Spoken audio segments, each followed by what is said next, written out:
If you're looking at property management companies, what is your vendor markup? Because there's times like my guys aren't going to replace giant boilers.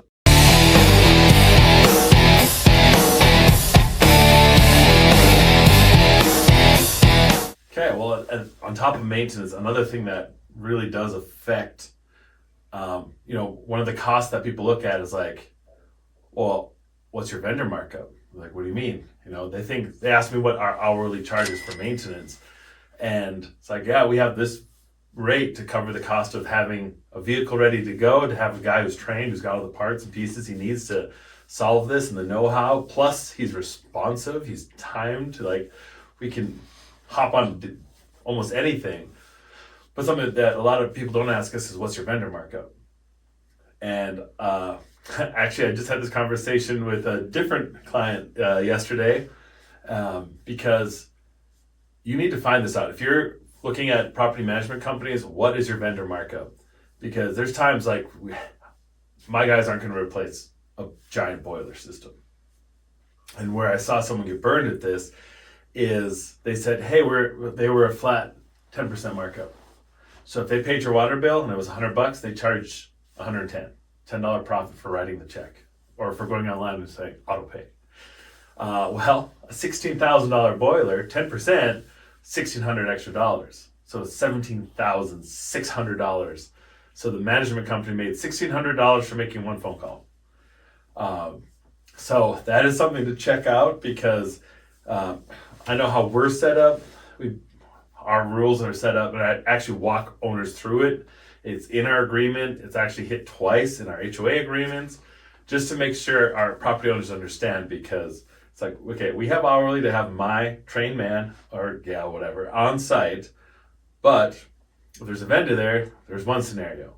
Let's say it's an insurance claim and we're coordinating a roofer, a soffit fascia company, a siding company, usually the same. Maybe we have to have a scaffolding company.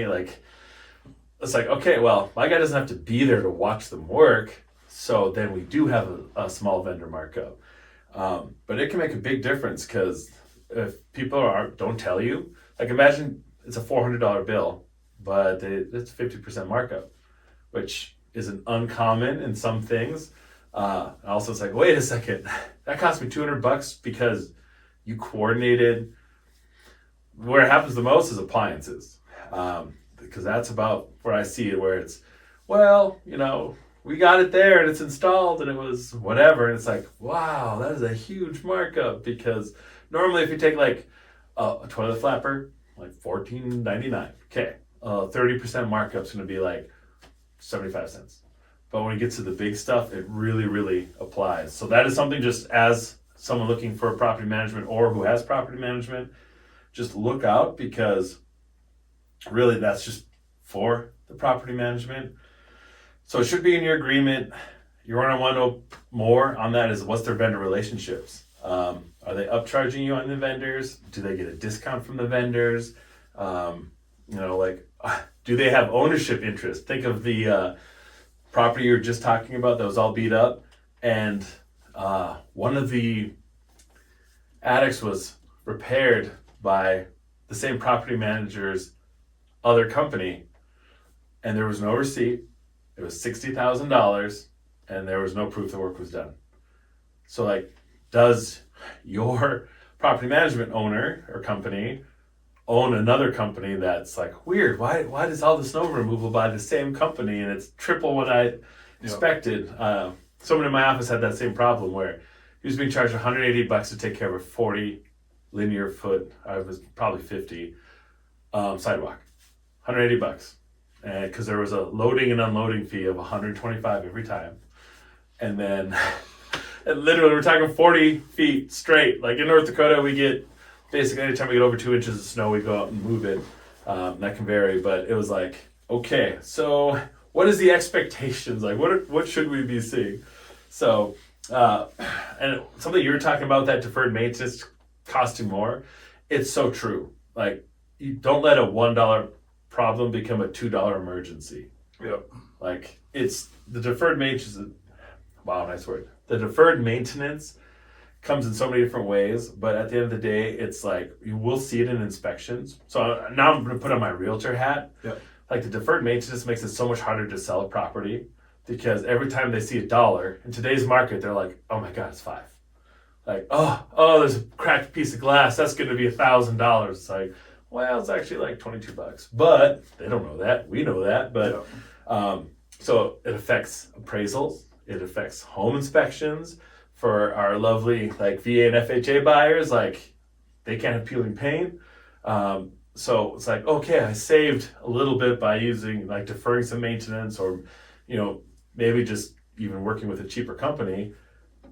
But then when it comes down to time to sell, that $200 they saved is going to cost them 10 times that, 100 times that. So it could really, and I've seen this happen like for real, where it's like they lose 20 grand on a property because the deferred maintenance. It's not a lot, but when it piles up and then they have to set aside extra money at closing, like, yeah. Yeah. The average 2,500 square foot home, you should be budgeting about $5,000 a year for maintenance. All right. That's just all the little things that happen, the batteries in the smoke detector, the toilet flapper, the air filters. You're always going to have something that happens, like Managing a washing trees. machine or a fridge go out. You know, there's always going to be something around the home, the door, the screen door shock, it just, and I would actually figure a little more if you got pets. Yeah. I'm coming from firsthand experience. What do I hear him now? we have a zoo, and I just look around the house. I just shake my head, but you know, they're okay, but it's just, I don't know. Pets cause some damage, that's for sure. Yes. That's another question to ask. Pet rent, pet fees, what's the rules on pets? Yep. Just because I'm 14 years into this game, and it's like, you know, I actually had a St. Bernard do less damage than a Chihuahua. Yep. Well, I think it just goes back to what the owner tolerates. Yes. So if the owner is, you know, I don't want to use the word lazy, but if the owner is lazy and doesn't let the animal out, and, you know, I've seen it where they've locked the dog in the bathroom while they go to work all day.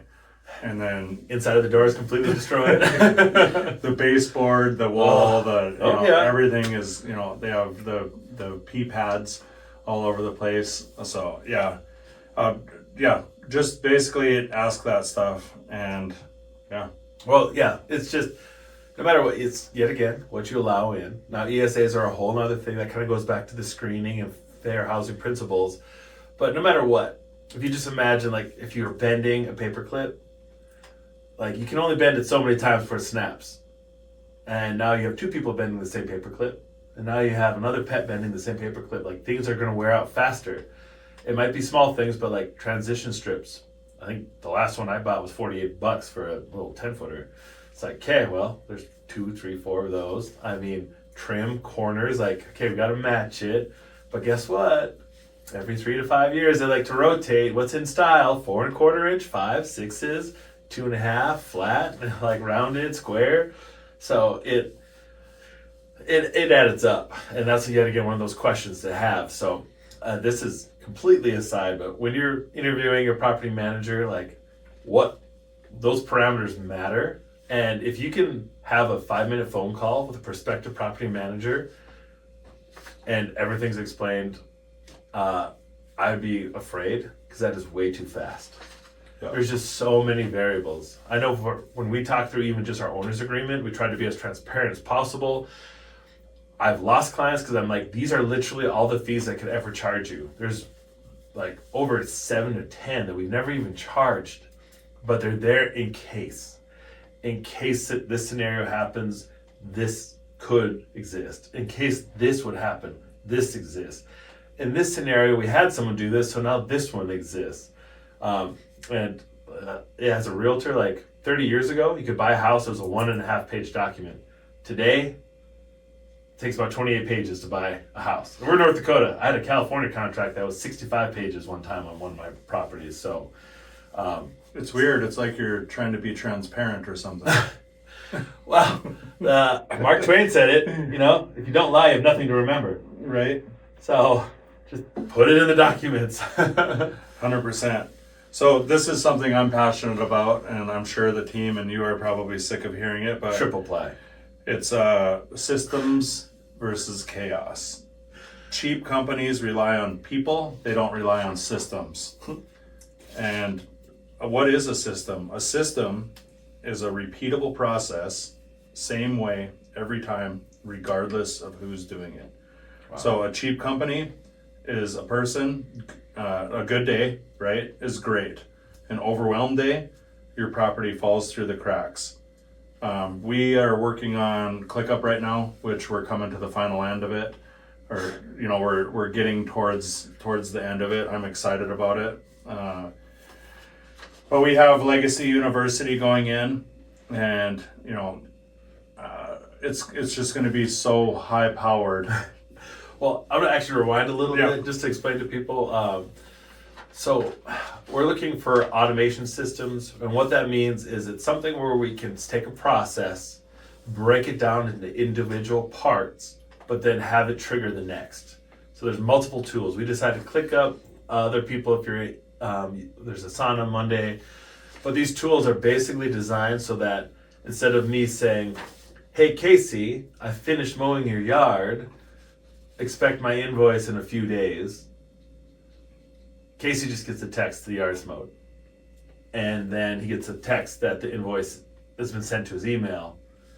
And then I get the notification that I've had a direct deposit. And I haven't had to call Casey. I just know that the system works. He doesn't have to call me. I know I'm going to get paid.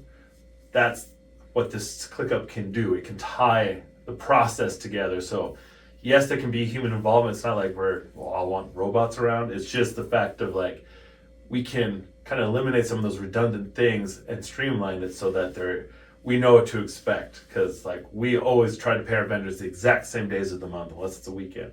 So they know what to expect. That's a system at a very high level. Yeah, property management is complex. And humans were not designed to remember stuff. Our brains are designed to process stuff. Yeah. And we all show up different percentages every single day. I wish there was, instead of like how many steps on your watch that you're taking, I wish there was a way that you can show like your mental bandwidth or like your effort, like percentage wise, right? Oh yeah. I'm guilty of it. I show up 20%, but I leave the end of the day and I gave it my full 20%. And there's some days I show up 100%. Like I don't miss a beat. Like it's like I didn't. Beware.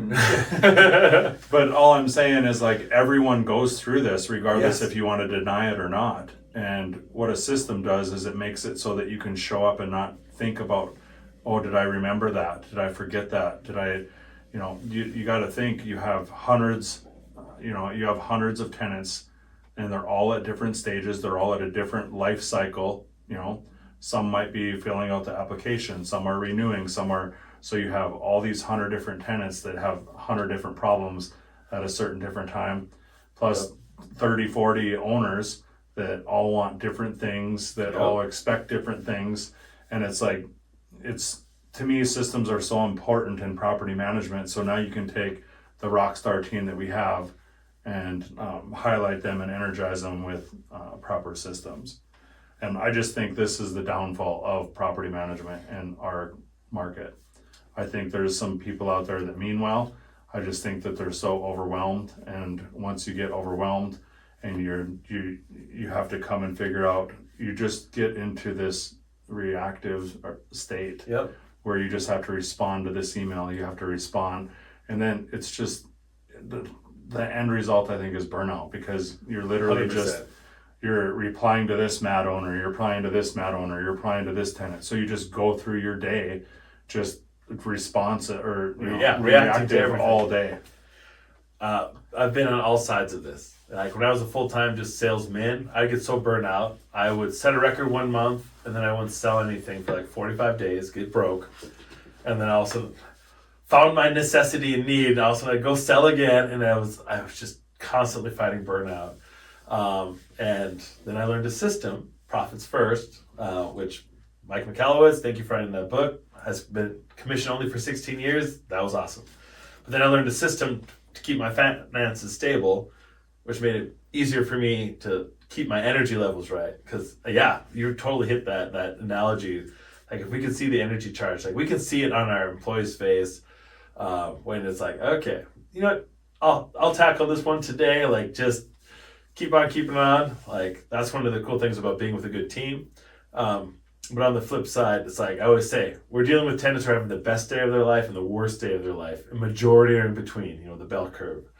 So it's a system will help, one, set the expectation, because like we've talked about before, your expectation dictates how you react to a completely neutral event. Like if you've been told that down the street, there's the best pizza place in the world. It's so good. The cheese just stretches a mile long. The pepperoni is phenomenal. The crust is always crispy. And you get there and you pick it up, and the toppings slide right off, and the crust is floppy. You're like, this freaking sucks. You know, your expectation was one thing. You got that, and you're like, this sucks. Yep. But it's like, the other person's like, oh no, you folded it in half. You know, like, so the expectation is just completely different. So, Yep. For us having a system, that means our tenants are like, hey, I'm gonna turn in a maintenance request. I'm gonna get a response, and I'm gonna get a time. Like they're gonna start scheduling a time for it. You know, unless it's an emergency, then a lot of response real fast. But like even just knowing what you're about to get into makes sense. Like, why does McDonald's have 2 lines? Why do they let you use an app? They are like, hey, we are producing a consistent thing every time. We're not the best burger. We're not the best nuggies. But you know that, hey, I see McDonald's, I'm craving something, you're going to go get it, and you're going to get a consistent thing every time. I mean, Yep. That is the ultimate system. Yep. 100%. And you know me, I could probably do a whole episode on systems for sure. He means but 400. Probably. But really, at the end of the day, anything you do more than once or more than twice needs a system. And it doesn't need to be overthought. You know, the way you make your coffee in the morning, that's a system. And it's just, you know, I just think my final note on it is cheap property management. Don't think about it that way.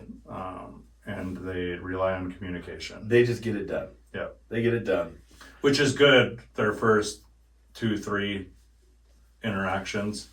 But after that, when they have to start doing multiple things, it starts being a hinder. I shouldn't say good. It's somewhat, you can handle it for a little bit. It gets them by. It gets them by. There you And go. I'm That's very guilty of that. I mean, as we started Legacy, I mean, I remember just being like, oh my God, I grew gray hairs just because of the stress, because we just had different things going on, and we basically doubled every year for quite a while there for the first 3 or 4 years. And it was like, okay, like, and then we got our first, but we were a cheap property management company. well, yeah, I can't name Everything that we're talking about is where we started. Yeah, we've been through this, Yeah. and we luckily got coaches, so we know what better looks like, and we know the future, like what's ahead. We can't predict markets or technology, but we can predict improving yourself. Yeah. So we learned from the best that we could find, And that won't stop either. So that's the No. cool part. yeah. So there's a whole other thing about training from others who've been there, but just we had to learn some the hard way, some we got ahead of, because how'd you handle this? Oh, we use this. Oh my God, this is amazing. And then just we'd spring forward, and then we hit a wall, or they always talk about the glass ceiling. We hit that ceiling, and then it's like, well, how'd you solve this? Oh, this and this. Oh my God, and we just kept growing, and so we keep hitting these ceilings where it's like, oh. Like we hit some recently where it's just, okay, someone wanted to see reports that we didn't normally ever even look at or pay attention to. It's like, wow, we need to actually step up our game. This is actually going to benefit not just the owners, but ourselves. Like this is the next level. So now we see it. Now we know where we're going because we have that forward looking. And it does involve systems because, what do our owners want? Consistency. Mm-hmm. They want to know what the report's going to look like every month. They want to know, who am I going to talk to when I dial this number? You can't always control that, but it's just, they want to know who's in charge of what. And then when it's documented, which is what we have to do for ClickUp, it makes it predictable. Mm-hmm. So if one person's sick, someone else is filling in, the process is still the same. It doesn't matter who the person So is. it might take them an extra 20 minutes because they're like, hey, I don't have this as muscle memory because I'm not doing applications every day, but they'll be able to put it, analyze, do everything, and then, okay, this is the number it says. This is what it would take to rent from us, or no, you're not qualified, or hey, you're perfect, let's go. So all of that helps take away that worry, and it allows us, across the board, it allows you to start growing. Because even down to just the reporting, part of our training is we have a multi-step onboarding process. So one is just making sure that we as a company and our goals and the owner meet eye to eye. Then there's the property itself, because that is independent. I've seen people who have bad properties or good people that we have to be very upfront with about how to get it to where it can be reliable, consistent. And then we've had people who have amazing properties and they're terrible, and we just can't work together because we won't cut corners. We're not going to do the things that ultimately would get us in trouble. But being able to read an expense report, some people can read numbers. Luckily, Excel, I breathe Excel. And it's just easy for me. I think it's fun to just play with that. But that's not many people. I can read an owner statement and I'm like, oh, that's easy. And then we have a ton of people who just look at it like, it's just numbers. It is just numbers. It means absolutely nothing to them. And we have some who are making hundreds of thousands of dollars a year who say that. It means nothing to them. And so it's not an income level thing. It's just what abilities we have. Mm-hmm.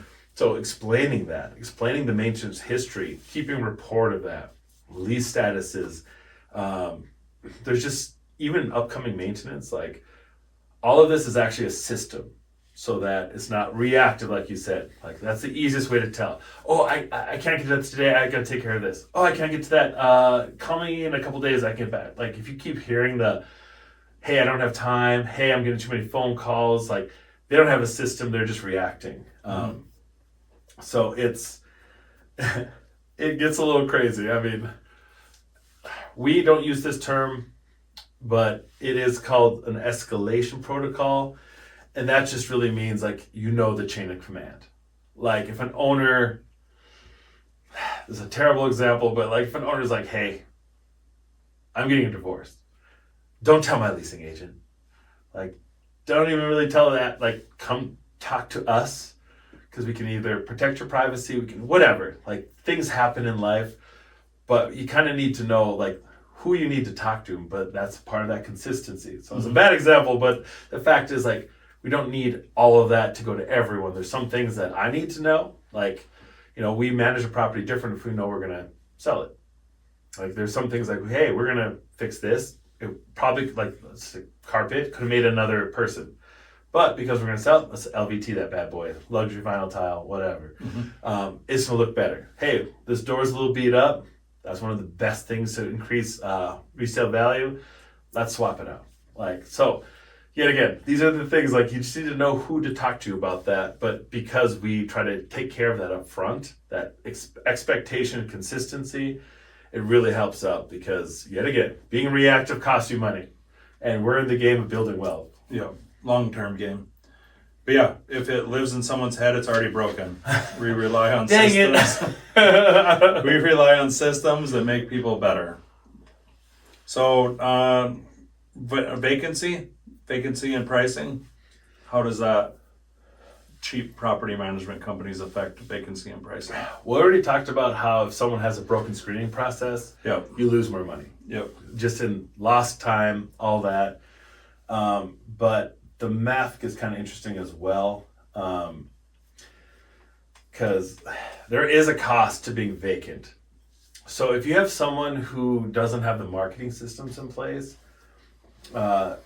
what you'll find is let's say we can fill a unit in 2 weeks, for simple math. So 50% of the month. And someone else is very reactive, or they don't have a lot of lines in the water per se, where they're just kind of hoping someone drives by that one property in that random cul-de-sac. It's okay, there's a difference there. So if you talk to someone who's a 10-day or 2-week fill and someone else is a 60-day fill, it's like, okay, they could be, let's just say it's $1,000 unit and it takes them an extra month and a half to fill. It's like, okay, well, that $40 times 12, $480. That extra month of vacancy is 1,000 and the half month is 500. So it's like, okay, you save $480 with the less expensive property manager, but you lost 1,500. So I always heard this phrase, and Rich, this is for you, but dropping the dollar to pick up the dime, like that's one of those things that yet again, you don't really, when you really get down to it, to have an in-depth conversation with a property manager, the list of questions is so long. I feel like actually we should just make a blog about how to thoroughly vet a property management company, because it would probably make some of our team be like, what? But yet again, they're in their own system, so they don't interact all the way through. But Yep. But that's kind of the math of it, is like, yet again, the fee might be less, but if their days on market is greater than that, you end up losing money. And the flip is, what if they suck at getting top dollar? So it's one thing, like, I deal with this all the time, and I mean, no offense to any property management company in town, but it's like, okay, property manager will let you in. I'm showing a multifamily unit, and someone shows up, and they're wearing pajama bottoms, and those, I don't know what they're called. They're like slip Crocs. Uggs. Crocs. No, well, yeah, fuzzy Crocs maybe, and it's like, okay, can you let me in the unit? Like, literally, I was showing a triplex to a client one time. The gal's 15 minutes late, like, goes to put the key in the door. She's knocking and the door just opens. Door's kicked out. Just like, okay, this looks like a safe place. Go inside. Sweet. Get to the next unit, knock on the door, whatever. She put the key in, opens it up. Dude's shirtless, sleeping on a blow-up mattress in the middle of the floor. Like, hello. Like, okay. So my guess is they're not getting top of the market rent.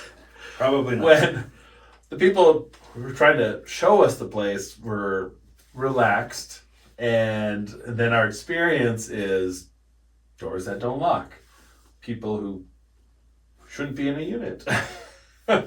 So, like, if someone has you under rented, it's a little bit slower scale, because you lose 1 month of rent. That's, let's just say $1,000.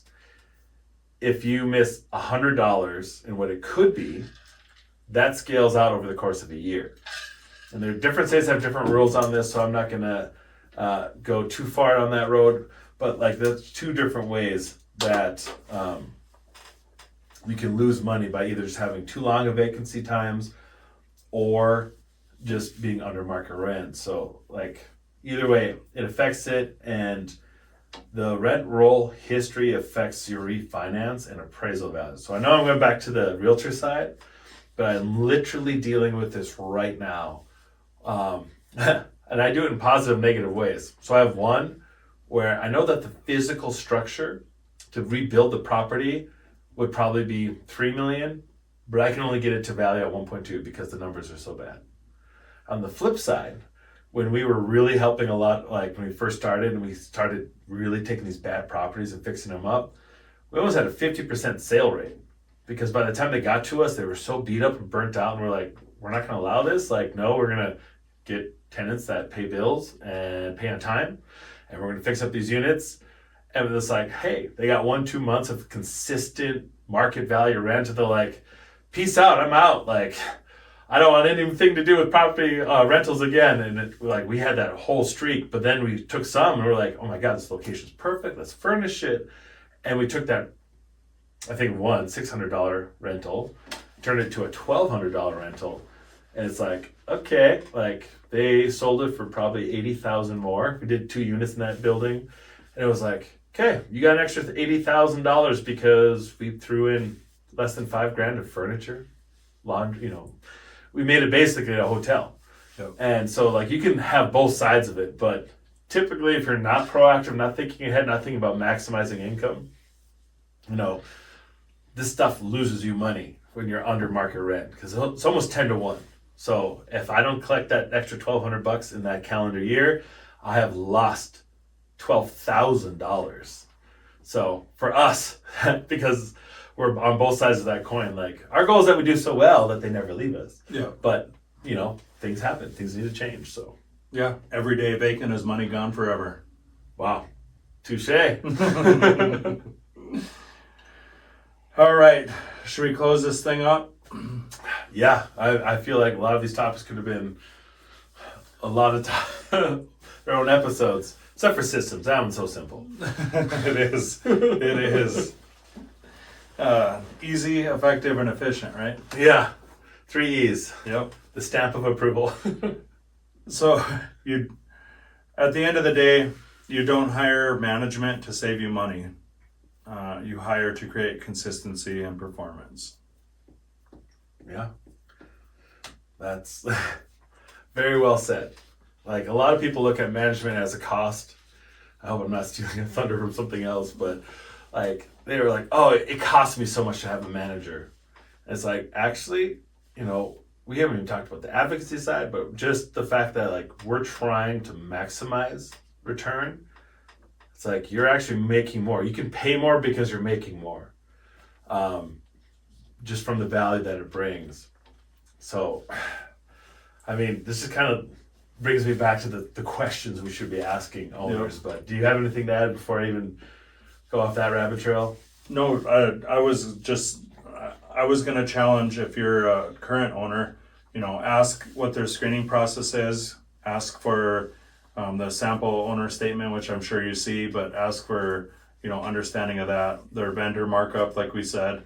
And if you get vague answers, there's your answer. Yeah. Well, So, I mean, if you're not sure where you're leaking, call us up and we can help you figure that out. Cheap management isn't cheap; it's expensive later. yeah. It's not this isn't a short-term game. I think Nope. we've said it before. And if you have that mindset and you're shopping cheap because you want to make dollars on it, I mean, really, if I were to wrap it up, like one sentence, this is a long-term game. It's not. So, yes, you might save a couple percentage points up front when you sign that agreement, but you're going to pay for it later. It is really a long game, and you have to have that mindset of this because getting into this game it's a long-term game. It's not a quick buck. Yeah. You want a quick buck, go to Vegas and throw it in the machine. And, you probably have a better luck on that than you'd have less headache. I'll put it that way. Yeah. Well, yeah. No, and I mean, and you know, he's talking about percentages, but then some of the other questions too is like, what is your vacancy rate? What's your days to lease? The owner statement, this is actually genius because I'm like, normally I walk through retroactively, and I'm like, actually, I'm just start including some, throw it in the owner packet when we start, just to give them some homework. And then the other one is your vendor markup policy, because a lot of people don't ask that. But like I said, that boiler, like I remember that owner screaming, and I was just a realtor, and he was just complaining about how much it cost him for that boiler because that wiped out 2 months of gross income for him. And it's like, wow. So like literally just yesterday, I'm like, by the way, this percentage has a cap. Just so you know, like we're not, oh shoot, you have to reside the building. Like, okay, that's $120,000. Please give me 10% of that. Like, no, I've been here for 4 hours. Like, sorry, that's not how that's going to work. So, I mean, we're through all this, we're not trying to sell legacy property solutions. The goal is that you take this information and you find out what you're actually paying for and what you're getting for it. You know, if you have a great property management, stay with them. Like, and Yeah. if you are being overcharged or you're not getting the results you need, then like let's do better. We're not everywhere, can't service anyone, but the knowledge is the same. Yeah, definitely. This show isn't about that. It's just to educate owners. It's to educate property management companies too. You know, there are good ones out there. There are great ones out there. Yeah. There's some that I look up to that's like, holy cow, maybe someday. But it's like, yeah, at the end of the day, it's just we've seen people getting taken advantage of, and it's literally just to educate. Yep, tenants, owners, vendors.